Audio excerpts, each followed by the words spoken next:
Welcome to my channel এজে আছাম। আৰু আজি থাম্বনেল দেখি গম পাইছে ক'লৈ মানে কি বস্তু দেখুৱাবলৈ নি আছোঁ। সকলো দেখুৱাম বলক ভিতৰত। আৰু যদি মোৰ চেনেলটো আপোনালোকে ছাবস্ক্ৰাইব কৰা নাই ছাবস্ক্ৰাইব কৰি ল'ব আৰু কাষত থকা বেল আইকনটো বজাই দিব। আৰু দেখিছে এইটো হ'ল ডিব্ৰুগড়ত থকা জগন্নাথ মন্দিৰটো। আৰু সকলো দেখাম ভিতৰত কি আছে আৰু সৰু সৰু মন্দিৰবোৰ কোনজন দেৱ দেৱীৰ কাৰণে বনোৱা হৈছে সকলো দেখাম বলক। আৰু এইটো হ'ল যোনটো মন্দিৰ মানে এতিয়া উঠি আহিছোঁ, মানে এইটো সৰু মন্দিৰ সেইটো। আৰু ইপিনে দেখাম এইবোৰ সৰু সুৰা মন্দিৰবোৰ। আৰু য'ত উঠি আছোঁ মানে এইটো হ'ল ডাঙৰ মন্দিৰটো, আটাইতকৈ ডাঙৰ মন্দিৰটো। এখন গেট ইপিনৰ পৰা সোমাই ইপিনে ওপৰত CCTV লাগি আছে। আৰু ইপিনে এইখন গেট চাগে বন্ধ কৰি থোৱা আছে। আৰু চাওক কি সুন্দৰ পৰিৱেশ। আৰু এইটো হ'ল ডাঙৰ মন্দিৰটো আৰু বাকীবোৰ সৰু সুৰা মন্দিৰ। ইয়াত চাওকচোন পতাকাখন চাওক কেনেদৰে উৰি আছে, কি ধুনীয়াকৈ। এইখন দেখাম ৰ'ব। বতাহৰ বিপৰীত দিশত উৰি থকা নাই, অৰিজিনেল মানে পুৰীত থকা যোনটো জগন্নাথ মন্দিৰ তাত থকা নিচিনাকৈ উৰি থকা নাই বাৰু। পুৰীত যোনটো অৰিজিনেল মন্দিৰ আছে মানে জগন্নাথৰ যোনটো, এইটো অৰিজিনেলেই, ডুপ্লিকেট নহয়। কিন্তু পুৰীত যোনটো জগন্নাথ মন্দিৰ আছে অকল তালৈ যাবলৈ যায় মানে তালৈ যাবলৈ মন সকলোৰে। ইয়াৰ যোনখন পতাকাখন এইখনৰ নিচিনাকৈ বতাহৰ দিশত নহয়, বতাহৰ বিপৰীত দিশত উৰি থাকে বুলি জানো, মানে কোৱা হয়, শুনিছোঁ, যোৱা নাই আজিলৈকে। আৰু এইপিনে আজি মানুহো ইমান নাই, কিন্তু ৰাতি মানুহ চাগে ইয়াত বেছি হয়। লাইটৰ লাইট ওলমাই থোৱা দেখিছোঁ ওপৰৰ পৰা। ৰাতি দেখিবলৈ আৰু ভাল হৈছেগৈ জগন্নাথ মন্দিৰটো।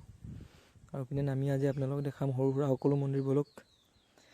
আৰু কাষতে খিৰিকি ফালে নকৰোঁ বাৰু, কাৰোবাৰ বিয়া হৈ আছে, কইনাজনী দেখিলোঁ। ইয়াত বিয়াও চাগে কৰাই দিব পাৰে। এইবোৰ ৱালত কি ধুনীয়া ধুনীয়াকৈ প্ৰতিমূৰ্তি অংকন কৰি ৰখা হৈছে। আৰু এইপিনে আহি গ'লোঁ, এইটো কি মন্দিৰ, এইটো প্ৰথমে এইটো লক্ষী মন্দিৰ, মা লক্ষ্মীৰ মন্দিৰ হয় এইটো। আৰু এইপিনে বাৰু চাওক আপুনি জগন্নাথ মন্দিৰটোৰ ওপৰলৈকে মানে কাষৰ পৰা চাওক কি ধুনীয়া লাগে, এইটো চাওক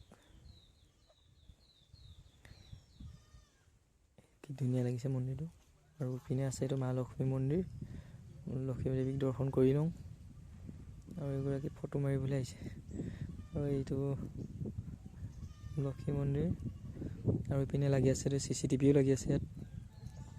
মই ভিডিঅ' কৰি আছোঁ, মোকো ভিডিঅ' কৰি আছে।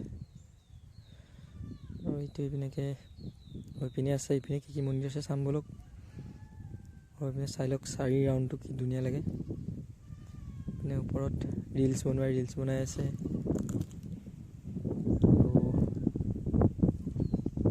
এইটো হ'ল নৱগ্ৰহ মন্দিৰ। ভিতৰলৈ নৱগ্ৰহ মন্দিৰৰ ফালৰ পৰা মানে জগন্নাথ মন্দিৰৰ বেক চাইডটো চাওক কি ধুনীয়াকৈ ধ্বজখন কি ধুনীয়াকৈ ঘূৰি আছে। এইটো নৱগ্ৰহ মন্দিৰ। ইয়াত 9টা মূৰ্তি বৰ ধুনীয়াকৈ সজাই ৰখা হৈছে। এইকেইটা এই 9টা মূৰ্তি। আৰু আপোনাৰ আৰু ইফালে যাম, এইখন ফিল্ডখন। আৰু ইফালে এইটো এটা মন্দিৰ, এইটো কি ৰামৰ দৰবাৰ। ইয়াত এইপিনে ৰাম, লক্ষ্মণ, সীতা, ৰাম সোঁ চাইডে আছে লক্ষ্মণ, বাওঁ চাইডে সীতা আছে। আৰু এইপিনে ৱালত দেখিবলৈ পাইছে কি ধুনীয়াকৈ অংকন কৰা হৈছে, এইবোৰ হাত ধোৱা ঘাট নেকি। আৰু এইটো 4 ৰাউণ্ডটো চাওক কি ধুনীয়া এইখন ফিল্ড। আৰু এইপিনে মেইন মন্দিৰলৈ উঠি যোৱা ষ্টেপটোৰ তলতে অংকন কৰা হৈছে অনন্ত শয্যা চাওক। আৰু এইপিনে এইটো এটা মন্দিৰ সোমাই পায়, সোঁ চাইডে এইটো হনুমান মন্দিৰ। হনুমান মন্দিৰৰ পিছতে আৰু এটা মন্দিৰ আছে, এইটো হৈ গ'ল শিৱ মন্দিৰ। এইটো শিৱ মন্দিৰৰ মুখতে আছে, প্ৰথমতে নেদেখুৱালোঁ আৰু। শিৱ মন্দিৰটো পাৰ হয়, শিৱ মন্দিৰৰ ফালৰ পৰা গৈ আৰু এটা মন্দিৰ আছে। এইটো নিগনিটো দেখি গম পাইছে চাগে, এন্দুৰটো দেখি। এইটো গণেশ মন্দিৰ হয় এইটো চাওক। আৰু আছে মন্দিৰ ইফালে আৰু এটা নে দুটা মন্দিৰ আছে, চাওঁ বলক সেইকেইটা কি মন্দিৰ। এইটো গণেশ মন্দিৰ।